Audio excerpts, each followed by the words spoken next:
Should I be on mute?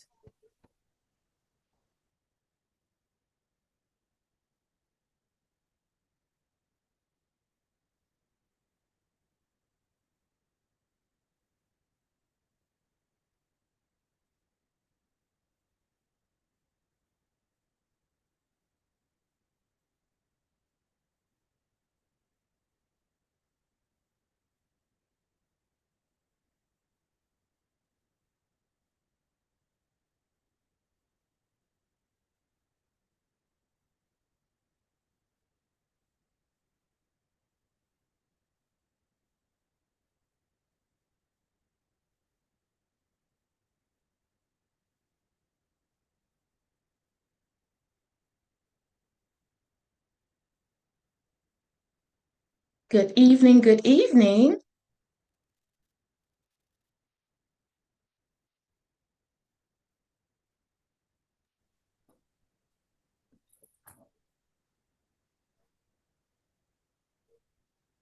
Oh, no. Thank you all for joining us.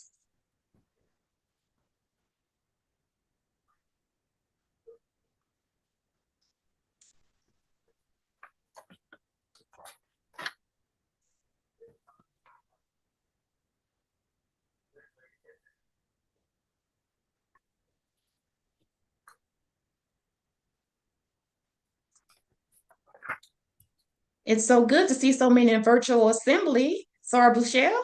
All right. Good evening, everybody. Thank you for joining the Atlanta Suburban Alumni Chapter and the Economic Development Committee for tonight's exciting and informative program. So the next person you hear is going to be our chapter president. Well, she's sitting in for our chapter president first prize, excuse me, Kiana Butler, followed by Carla Jarrett. And with introductions of tonight's speaker, you're going to love her. That's Senior Manager in Financial Services, Holly Reed Tootle. So please submit your questions in the chat, as tonight's webinar will be followed by a Q&A facilitated by Tiffany Hutchins. We thank you, and I hope you enjoy it. Good evening, everyone. Good evening, good evening. I am Kiana Butler, and I serve as the second vice president of the Atlanta Suburban Alumni Chapter of Delta Sigma Theta Sorority Incorporated. On behalf of our members, I would like to welcome you to Empower Her, building financial futures, strengthening communities through economic empowerment. We are honored to have you join us during our cherished May Week celebration, a time dedicated to highlighting academic excellence, service, and the advancements of our communities. Today's events center on empowerment through knowledge, action, and collaboration as we delve into one of the most critical tools for lasting change: economic empowerment. Our theme, Empower Her, reflects our commitment to equipping women with the tools to take charge of their financial futures. Through dynamic discussions and practical resources, we aim to deepen our understanding of financial literacy, from budgeting and investing to entrepreneurship and generational wealth building. Together, we will explore how informed financial choices can become powerful acts of resistance, resilience, and restoration. We hope today inspires you to not only build wealth, but also become an agent of transformation in your community. Thank you for being here. Let's empower her, and in doing so, empower us all. A special thank you to our presenter, Holly Reed Tootle, and thank you all for joining us. And please enjoy the webinar. Holly Reed is an award-winning author, speaker, and certified financial education instructor on a mission to equip her audiences to master healthy money habits and to empower parents to give their kids a financial head start. Holly is the founder of the Master Playbook, a financial education and wellness company that has educated thousands of people through her award-winning book, Teach Your Child to Fish: 5 Money Habits Every Child Should Master. She engages the community and achieves results by hosting future millionaire money camps for kids and teens, as well as curated workshops for parents and college students. As a personal finance advocate, Holly is on a mission to motivate, inspire, and help families break the cycle of paycheck to paycheck living and create a legacy worth leaving. Holly's philosophy is grounded in the basic principles of living debt-free, saving for the future, and investing wisely. She believes each person has the power to create a healthy financial future and is equipped to meet people where they are on their financial journey. Holly is a certified public accountant and finance professional with over 15 years of experience.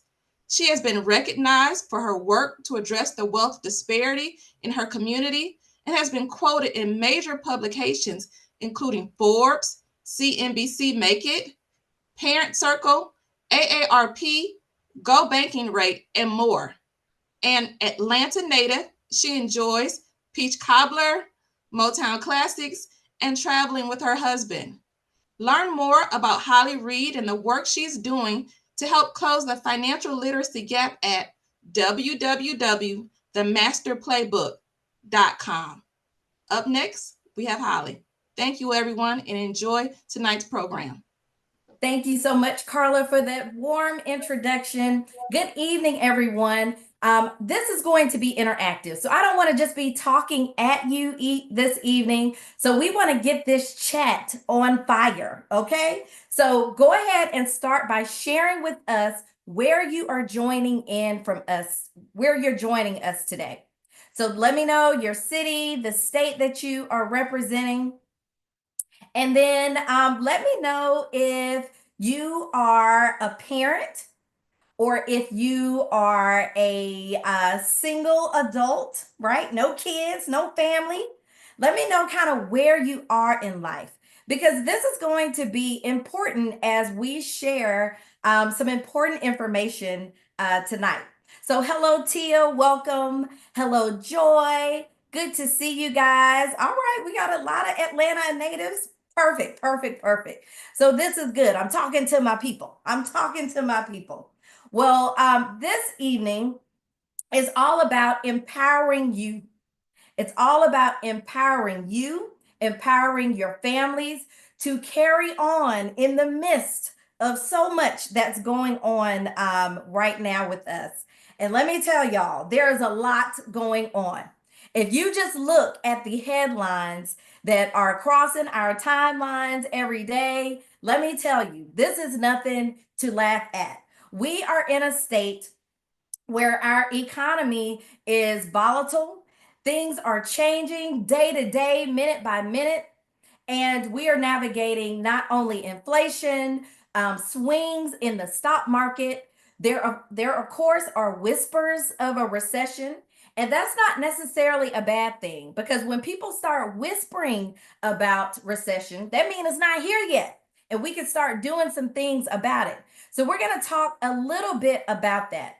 But I didn't pull these recent headlines this week and from last week to instill fear. No, let me tell you what empowers us. Truth is what empowers us. Okay? So the truth is we've been building while we are facing some potential burdens, right? Whether we're talking about the tariffs and how it's going to impact our prices and our spending. I mean, it still says interest rates are expected to stay high.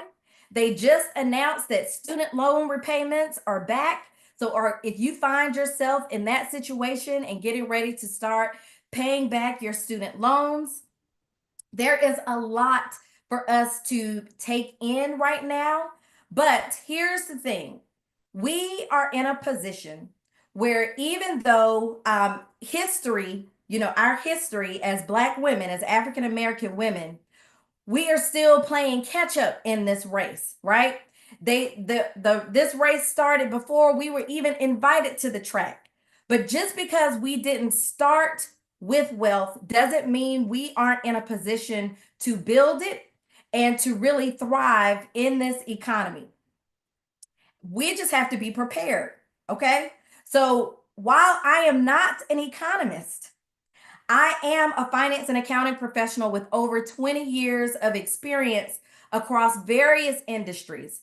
And in addition to lending my expertise to corporate America, For the last 13 years, I've been sharing my expertise with families just like you across the nation, right? Through my financial education company, the Master Playbook. And our goal, our mission there is to equip the next generation to master money and to equip parents and empower parents to give their kids a financial head start.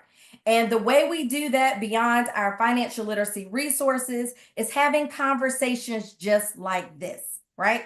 Having conversations just like this. And what fueled me or powered me to even step into the personal finance space is just my own money story and my own, financial pitfalls that I faced. And it reminds me of when I was in my 20s and I lost my first job, right? It was because of the economy. The tech bubble burst, and the company that I was working for, the public accounting firm that I was working for, started laying people off, and I was in that number. And I just wasn't prepared for that, right? Here I am really representing, right? I'm the epitome of young, successful, doing the thing. Everyone is so proud of me. And then without much preparation, I lost my job and I just wasn't prepared.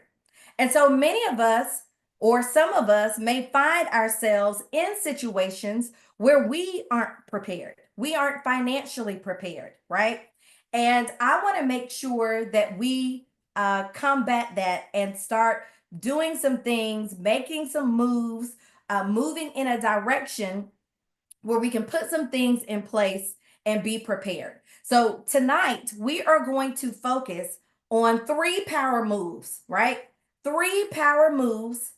And this is going to be your recession-proof reset. All right. This economy that we're in is unpredictable, but your decisions, that's where the power lives. And so what I need you to do is pull out a pen and a piece of paper, or pull out your notes app on your mobile phone or on a tablet, right? Note takers are money makers, because we're going to start writing down some things that bubble up for you. And then I want you to engage again with me in the chat to share what are some of the things that are coming up for you as we talk about these 3 power levers, these 3 power levers, or these 3 power moves that you can control. All right. So let's start with the very first power move that you can make. The first power move I want you guys to focus on is to spend on purpose, or to spend with purpose. Every dollar that you spend is a decision.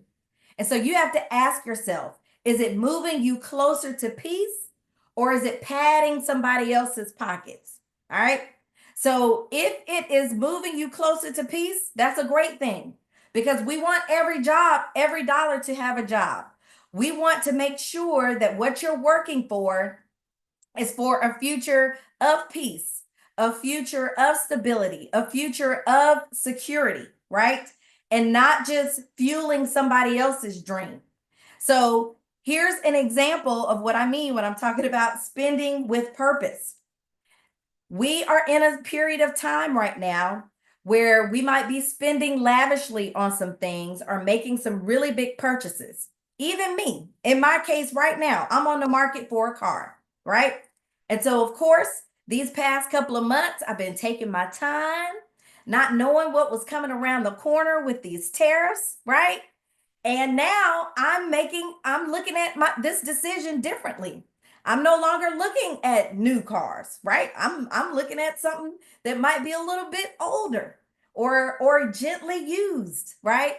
And so there may be some areas in your life where you may want to make a big purchase, but this might not be the time to do it.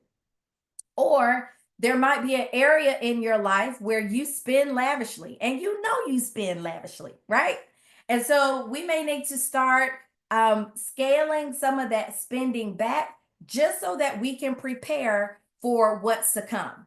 And let me tell you, it's not about deprivation. right? It's not about not having the things that you've worked hard for, but it really is about being smart, being proactive, and plugging up some of the spending leaks.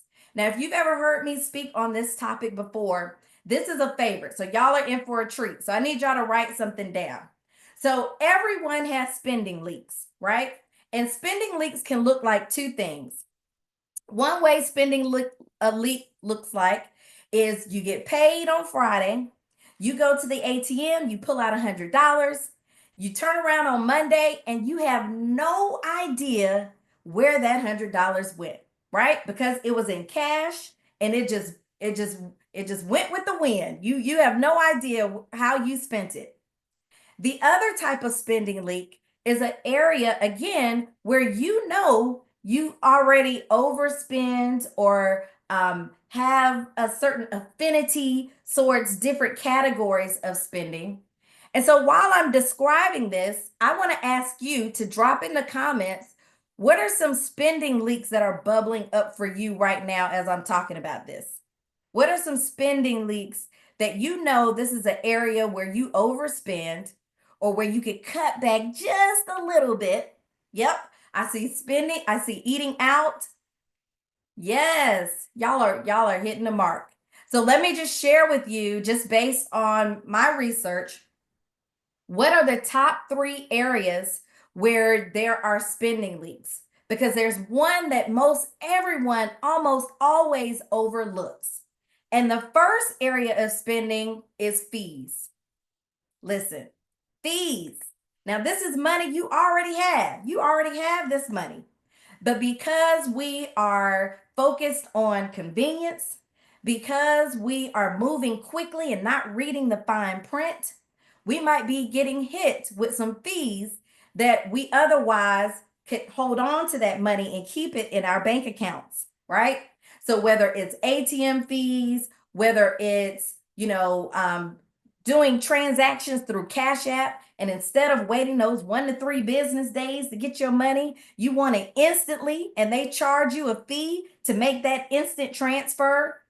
Another fee for me that I keep saying I'm gonna do more content on is these gratuities. How many of you guys have ordered pickup?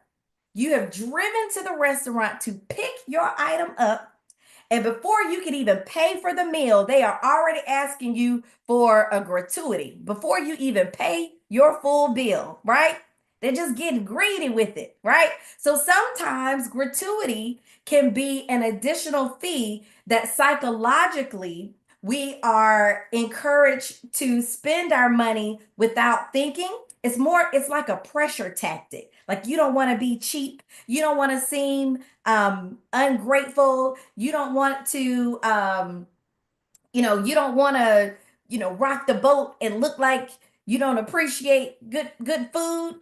But no, if you going to pick up the food from the restaurant, they didn't even bring it to your house and we paying gratuity. Come on, y'all. Okay. So my rule of thumb with gratuity is if you step out from behind the counter to serve me, then you get a gratuity. Otherwise, it might be minimal. All right, I'm off that soapbox. The next category of spending is food, and a lot of y'all hit it, right? Uber Eats, DoorDash, Chick-fil-A every other day. I'm guilty of it too, right? I'm on this workout journey and I'm trying to get my protein in, and that Chick-fil-A hash brown bowl got the right amount of grams of protein where I just quickly stop in, grab it on my way to work, on my way to my parents' house, right? And so these are some areas where if we know, once we become more aware of them, we can start changing and shifting our spending habits, right? And so that could look like being more intentional about eating at home, preparing meals, going to the grocery store instead of running to the hibachi place every week, or to your local food spot, your favorite food spot or coffee shop. All right. And then the final category where we see a lot of spending leaks is fashion, or what's trending. All right. And so, I saw somebody earlier say Amazon. And listen, Amazon makes it so easy. You don't even have to go to the cart anymore because they now have this instant buy now button, right?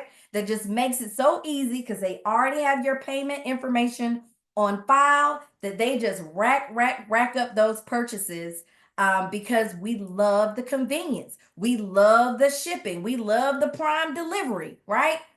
And I put on here, I don't know if y'all noticed these social media icons, because let me tell you, as much time as we spend on the phone, yeah, somebody said TikTok shop, and watch reel after reel, watch all of the TikTok. There are so many people influencing us, whether we realize it consciously or unconsciously, it informs our spending decisions. I mean, I am not immune to it. Even though I'm aware of it, I'm not immune to it. But after seeing that Canvas Beauty, whatever that the lotion was, the body cream, after seeing that about 100 times, guess who bought some? Me. So we have to watch and monitor, just like we tell our kids and our young people, right? We have to watch our social media consumption because it's all one big advertisement. Listen, yes, you love Canvas Beauty too. Okay, see, I'm not alone. But it just goes to show you, when you become aware of it and more conscious of it, like I mentioned earlier, you can start shifting and changing these spending patterns and even start playing little games with yourself, right? So instead of when you get ready to buy something off of TikTok, you know you don't need it. Instead, take whatever that thing was going to cost and shift it to your emergency fund, right? These are great ways to just play little games with yourself until you correct the habit. So oftentimes when we have spending habits or spending leaks, we have to replace it with a new habit. And so that new habit could be making a transfer to your savings account every time you are obedient and prevent yourself from making that purchase. Push it somewhere where the money is actually going to grow, where it's going to earn some interest. All right. So that's power move number one, is spending with purpose. The next power move that you control is to grow where you are planted, right? So I want you to maximize your current value. A lot of people are, while we are facing a looming recession, the hiring is still taking place. Many places are still hiring. And but there's this balance going on right now, right? So companies are hiring, but then some people feel like, you know what? I'm going to play it safe and I'm just going to stay where I am. I'm not going to make any noise. I'm going to just keep being the contributor that I am to my company right now so I don't get laid off, right? So we might be in this place where we don't feel bold enough to ask for more, even though we should, right? But while you can't control your company's budget, you can control your brand.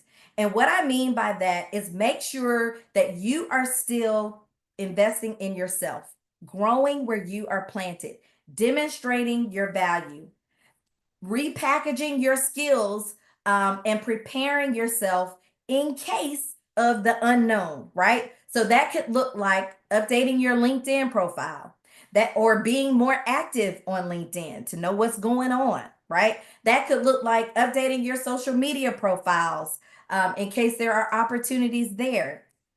Updating your resume so that you aren't caught slipping, right? And that you are prepared. So grow where you are planted. And so here, I just want to ask a question. There should be something that you are learning in your current space, whether you are deciding to stay still and stay planted where you are, or if you are actively looking for something to grow and to make more money. I challenge each of you to make sure that you are learning one new thing each month, right? That makes you more valuable. So where are you, or what are you going to do next? And really start taking that question seriously while you have the time, the space, the capacity to do it. Because again, we don't know what's coming around the corner. So again, I'm not encouraging anyone to make any big moves. You don't have to do that, but you can always make a bold one, learning something new, adding value to where you are, updating your resume behind the scenes, building that LinkedIn presence. And so I want to hear from you guys in the chat. What's one skill or lesson that you have learned in the last 12 months or plan to learn in the next 3 to 6 months that would make you more valuable? And go ahead and share that in the chat, because you never know how something that you're thinking of might inspire somebody else to be like, oh yeah, I'm supposed to do that too. Or, oh yeah, I would love to do more of that as well. So let's share with one another to empower one another to grow where we are planted. Excellent. And so what I do want to also hit on with this one, with growing where you are planted, my question is, what's your dream deferred? If you guys are familiar with Langston Hughes, Dream Deferred was popularized by a poem that was written by Langston Hughes called Harlem, right? And so what came to mind as I was thinking about, okay, grow where you're planted, what can people do? You know, refreshing your resume. Yep, if you want to stay still. But what if there's somebody who knows there's something deep inside of them that they want to do, and they just have not had the courage to pursue it? What's holding you back? What does your dream deferred look like? And listen, there are so many examples, powerful examples of people, of women, specifically of color, who have done so much in their life, even later in their life. Because a lot of people think the older you get, oh, I'm just gonna lay back. I'm just gonna ride it out. But if you think about Toni Morrison, right, who won a Nobel Peace Prize at 52, right? She was 52 years old. Or even Viola Davis, who her acting career took off much later in life, right? Or if you think about companies that were started in the midst of recessions, Rent the Runway is a great example. Are y'all familiar with Rent the Runway? Where you can go on there and rent dresses and different clothes and designer clothes. That business is women owned and started during a recession. There's even a story of two sisters. This was a couple of years ago when the government, they weren't paying the federal employees. And so they started a business called the Furlough Cheesecake. Two sisters. They were federal government workers. And during the furlough, they decided they're going to start making their delicious cheesecakes and start selling them online. And y'all, they blew up. They blew up so much that their business is still in business years later. And I think they started out in Maryland, in the Baltimore area, if I'm not mistaken. But I went on their website right before we got on today, because I was like, I'm gonna shout them out if they're still there. And they were. And now they have an online presence in Atlanta.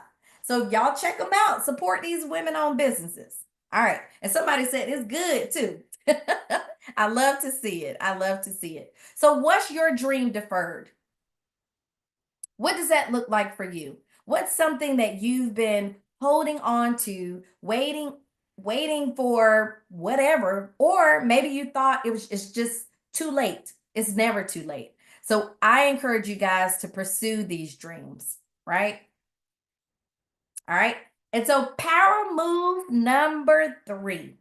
Power move number 3 to recession-proof your finances, or to have a recession-proof mindset. Power move number 3 that you can control is to plant and plan for peace. Plant and plan for peace. Whenever I'm talking about investing, I think about a garden, right? Because the two are very similar. You plant something today and reap the rewards in the future. And that's what investing is really all about. Making small, consistent deposits, investment today, so your future self, so your 60-year-old self, your 80-year-old self, your 90-year-old self, because you know we live a long time these days, so that your future self reaps the benefits. So investing isn't about having a lot, it's about doing a lot with the little and consistently. And that is the key word, doing it consistently. I don't care how old you are, whether you're young, just starting your family, whether you have you're nearing retirement, mid-career, wherever you are in life, you should still be investing, whether that's investing in yourself or investing in the stock market. But there are so many options, so many different investment vehicles that we can invest in, right? And so while I'm not authorized to give you guys investing advice, what I am authorized to say is that you don't have to know everything. And there are professionals, financial advisors, right? Certified financial planners who have studied this, who can guide you, who can tell you all about the Roth IRA and the traditional IRA and your 401k and your brokerage accounts and annuities and cash value life insurance. They can tell you all the things to prepare you, but we have got to be proactive and take the initiative to get these conversations started, to execute on a plan to make sure we are set and secure and stable through these waves of ups and down, like I feel like we're getting ready to enter into now, right? When there's uncertainty, that is the perfect time to act, right? And so one thing the stock market is going to do, or one thing that the stock market has proven, it has a history of bouncing back from significant declines. All right. So it has decades and decades showing us that the long-term performance is on a positive track record. So while things may be moving up and down day to day, the goal of investing is long-term, right?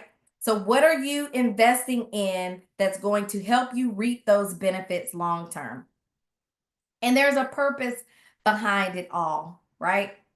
I want you building not just for yourself, but I want you to start building wealth with purpose because your legacy matters, all right? So who in your family would benefit if you learned how to turn $1,000 into $10,000 over time? Type their initials in the chat. Who in your family would benefit from you paying off your debt? Right? Put their initials in the chat. Who in your family would benefit from seeing you become an owner?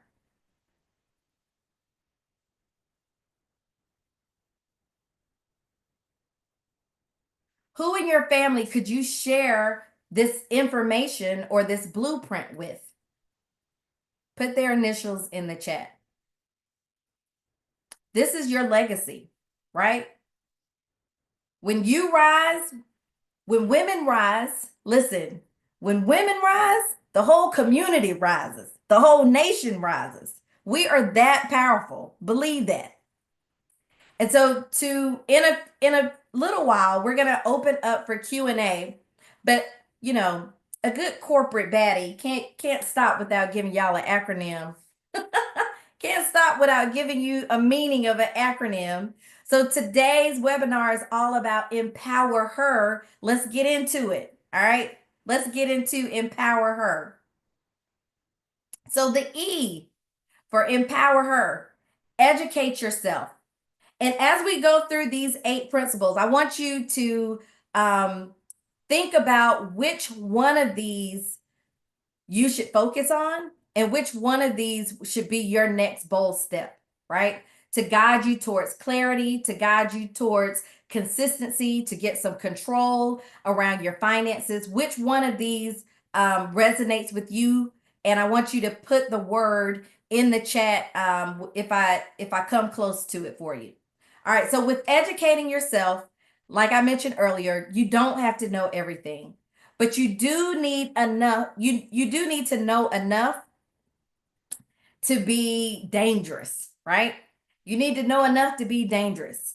And again, that's where partnering with a financial professional is going to really help you, right? There is no expectation that you're going to go do all the research. We definitely don't want you taking financial tips and advice from the World Wide Web or from memes that float around in these social media platforms.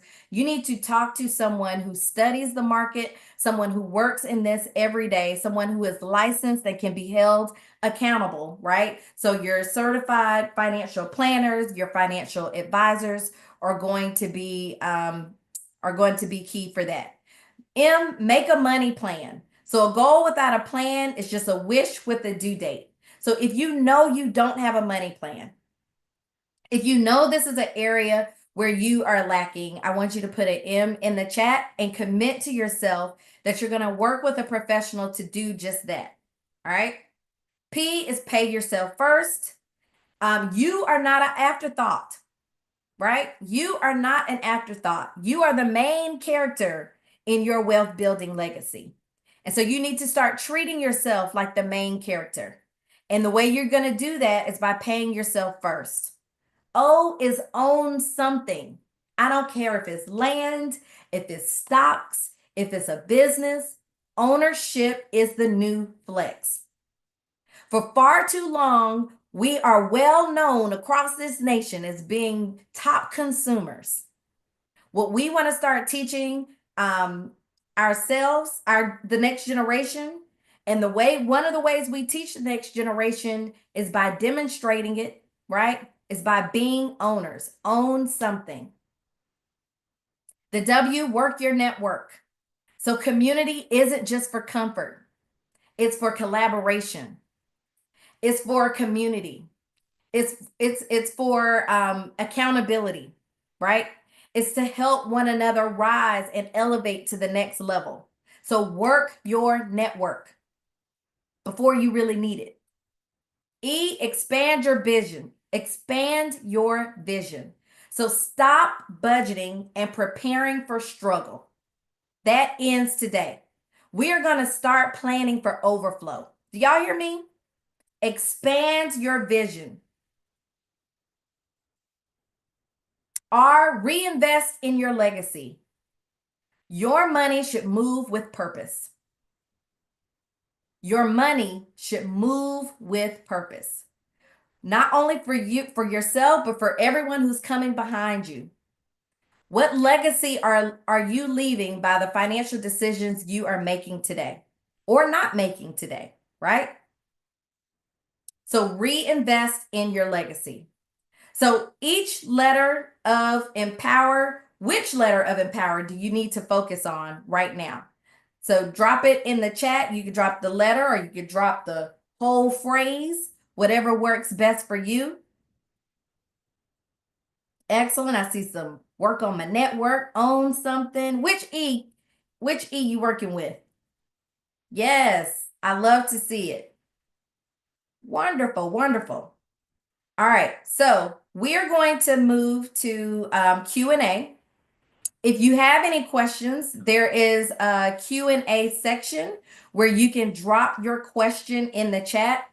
I'm also going to encourage each and every one of you to follow me across social media platforms at the Master Playbook, across Instagram, Facebook, whatever social media platform you're on, I'm likely there. Just in case we don't get to all the questions, you can, or don't feel comfortable putting it here, you can always send me a DM and I will respond. I'm a real person. I will respond to you, direct you in the right place. But drop your questions in the Q&A section. And then Miss Carla is going, or Tiffany or Sora Carla are going to start pulling those up and see how and where we can get some answers for you. All right. Thank you so much, Holly. This has been so informative. I've been over here scribbling notes and writing down questions at the same time. This is really good, practical information. So I'll get it going.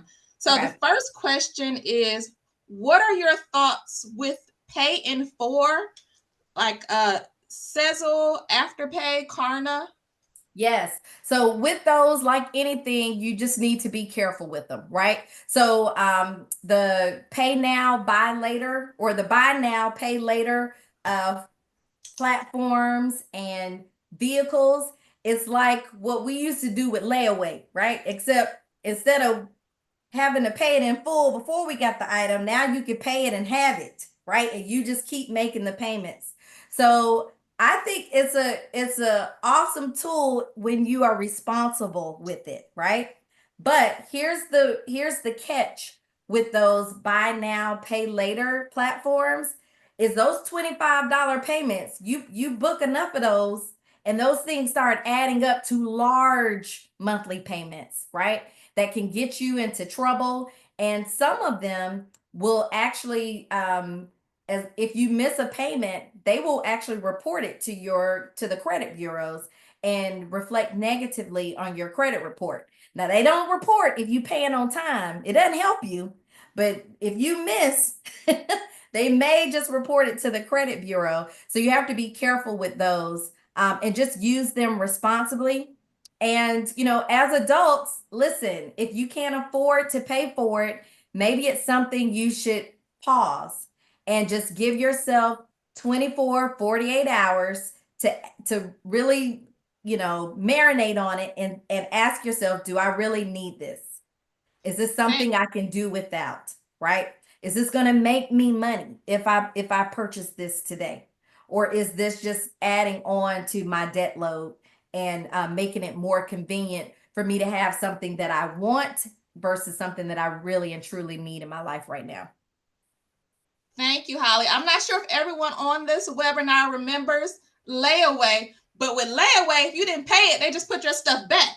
With this new system, it's going on your credit report. So it's a huge difference.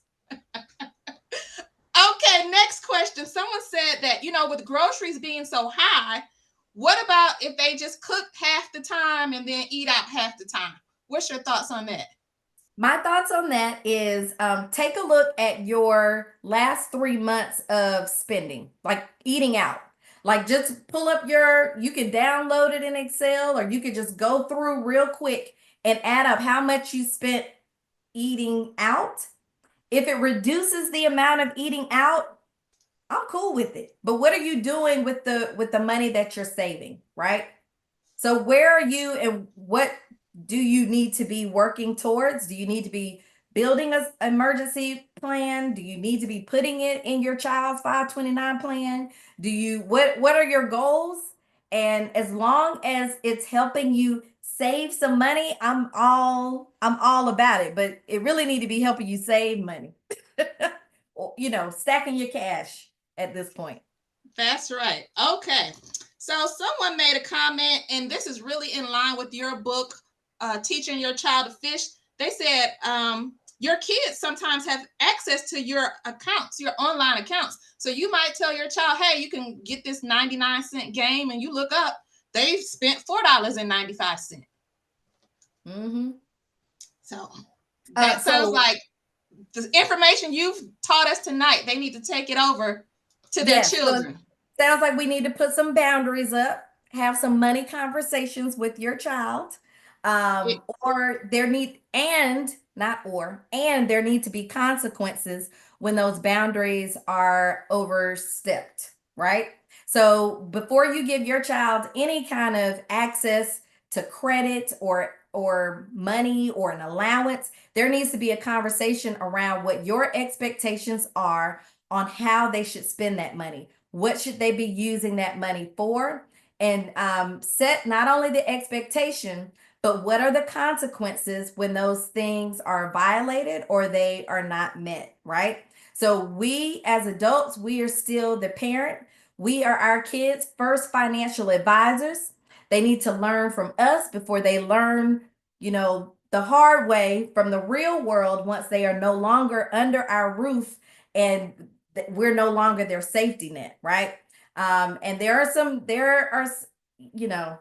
so many adults who are still serving as the safety net for their adult children. And so that is a key sign of where something didn't connect. We didn't get enough practice. We didn't set enough boundaries. We didn't have the right conversations. So we may need to take a step back and start having some of those conversations. And while we are going through Q&A, I am going to just share a survey that we would like everyone to complete to give us feedback on today's topic, to share, what you enjoyed, if you thought it was relevant. So you can scan the QR code, or I'm going to put the link in the chat as well. So you can click on the link and go directly to the survey to give us your feedback while we continue with the Q&A session. Thank you, Holly. The next question is, do you have any tips for finding a financial planner or advisor? Oh, it's a two-part question. And the second part is, what questions do you ask to know if they're a good fit for you? Yes. So So the first thing I would do, usually people reach out to me and they're like, "Oh, do you have a referral?" And so I give them referrals, right? I give them people that I know, trust, have worked with, but there are sites, because most of these professionals are licensed. So say they are a certified financial planner, you can go to the CFP, or there's a CFP.org, and you can go look up the person who has been referred to you and look at their history. Have they had any issues with their professional license? Have they had any issues that would give you pause and say, you know what, I may not want to work with this person based off of their history or whatever. But that's the very first thing I would do, is I would kind of do a little bit of background research to see what's going on with the person.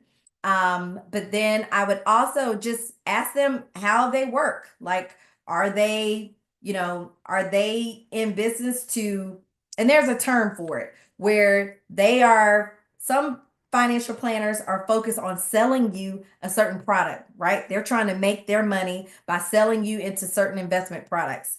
There are other financial planners, and I'm sorry, I don't know the distinction right now. It's like fiduciary or something else. And their goal is to focus on you and what's in the best interest of the client. Those are the financial planners that you want to work with, that no matter what the vehicle is, you are the number one priority. You are the best. You are being served and prioritized with your interests in mind, and not for them to make, commissions or money off of selling you into a certain investment product. So you want to ask about that, you may want to ask for an advisor who has experience working with people in your stage of life. So maybe you have a young family. And so how do you typically work with families, or do you typically work with people who are ready or nearing retirement? Or, just ask about, you want to work with someone who has experience with working with someone that has your profile, right? So I am happy to share more questions, but I will tell you a great resource that I go to often if I'm like, oh, what other questions can I ask? There's a site called bankrate.com, bankrate.com. It's a reputable site, and they publish articles and information with common questions, like, oh, what are common questions I should ask a financial advisor when selecting one? So that's a good resource as well. And I dropped that in the comment section. Okay, thank you, Holly. Another question is, do you have any ideas or suggestions for a budget template or any budgeting apps? Yes, so one of my favorites used to be mint.com before they started charging. Most of the apps now, budgeting apps, charge. They have a fee. And that's not necessarily an issue. But because of that, I do use Rocket Money. I personally use Rocket Money. And while it's not my favorite, I use it, and it'll alert me to, hey, this is an unusual transaction. So I'll go and take a look. But I'm old school too. So I kind of like my pen and paper. So it's up to you on but because there are just so many. So it just depends on, if you're a digital person, if you prefer writing things down. Another one that I like and use is called Empower. And I'm dropping it in here. And the reason I like this one is because it focuses on your net worth. So every time I open up that app, that's the first thing I see is what's my net worth? Is it growing or is it decreasing? So you link all of your accounts. So you have an overall picture of your finances from your assets to your liabilities.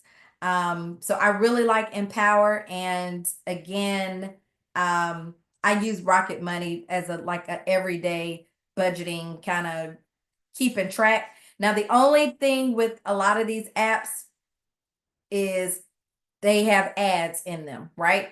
The way that they make money is now they have access to your spending trends or whatever, and they can sometimes offer you, send you ads or offers based off of, your transactions.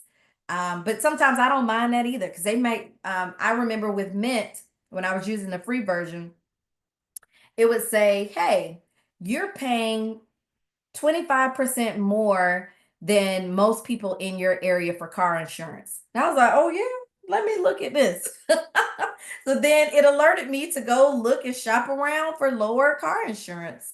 So I did enjoy that piece, but also with the mindset that, hey, these are ads. They're going to be sending me credit card, oh, you should apply for this credit card. You should apply for that credit card. So if you're not disciplined in that area, you just want to be really careful about that. But Rocket Money doesn't do that right now. Rocket Money doesn't. I haven't seen that. Okay. Yeah, and other people are saying other things that they use. So I'm not familiar with Albert. I do love Acorns. Look, I could drop all this in the chat. So acorns.com is a great way to automate your investing, small investments. And it uses like a roundup method, right? So it'll round up a transaction and put a little money, but again, there's a monthly fee. So I think it's like $5 a month, but typically I save more than $5 a month using the Acorns app. Thank you, Holly. We're going to take a couple of more questions. These next few questions are specifically about you and the master playbook. The first question says, how do you measure the impact of your programs on communities? And can you share a success story that stands out to you? Yes, absolutely. So with our money camps, that's our signature program. So our Future Millionaire money camps for kids and teens ages 10 to 18. We do a lot of activities, right? So we do pre and post assessment that will show the improvement during our time together. So that's one way that we measure the impact. But my most favorite way is the feedback that we receive. So often, even once our programming comes to an end, we get feedback from parents. Maybe it could be a month later, it could be 6 months later, just saying, hey, Holly, you won't believe it. My child, decided to purchase their first stock, that kind of thing. So there are things that we teach the kids where if they don't take action on it immediately, they have now been introduced. I've planted a seed, right? So that as they mature, as they grow, it's not a foreign concept to them. And then these things show up later, right? And later, like I said, a month later, 2 years later. But that's my favorite form of impact is the one-to-one feedback that I receive from parents. But also we do metrics tracking. We ask the question, how many of you came to us with a bank account? All right, we do challenges so that they can earn money, to save more money, to invest money, and just give them the tools and the resources to be able to act on the things that we're talking about now at their age, where they don't have to wait till they're some big grown adult in order to really start practicing these healthy money habits. So that's I hope I answered that question. And then was there any others? Yeah, there's one final question, and it is, it moved out the way. Are there any upcoming initiatives or programs surrounding the Master Playbook that you're particularly excited about? Yes, so May 17th, Saturday, May 17th, I'm hosting a family and finance event targeted to parents with school-age kids to come out for 4 hours. And a lot can happen in 4 hours, where every family is going to walk away with a money playbook on what they can do individually, specifically for that family, to get their kids on the right track and to start building wealth together as a family. So I am really excited about that. You can learn more about that event at event.themasterplaybook.com. And I'll put that in the chat. Thank you for asking. And because registration is still open, we have a few slots left, and I would love to see y'all in the building. Holly, do you have any closing nuggets or words that you would like to give to our participants tonight, our attendees? Yes, absolutely. One is, if you have questions still that they didn't get answered, feel free, follow me across social media at the Master Playbook, and I'll be happy to answer the question or direct you in the right direction. But my feedback is just, there is so much that we can do to help one another, right? Financial literacy is a life skill. Financial education is a life skill. And we have just got to be more intentional, not only about creating our own path for wealth and financial security and success, but making sure we leave that playbook, that blueprint for the next generation to follow. And I think a lot of times we don't create the space and the opportunity to have the conversations to pass it on. But I am so excited about what the Atlanta Suburban Alumni Chapter is doing with their May Week programming, what they do through their 5 Promatic Thrusts, that really propels our community to be informed, to be educated, and to really take action on a lot of the things that we talk about. And so I'm happy that everyone was able to join us today, and make sure you follow ASAC, Atlanta Suburban, across their social media platforms as well. Join our community newsletter, because there's just so much going on in the world.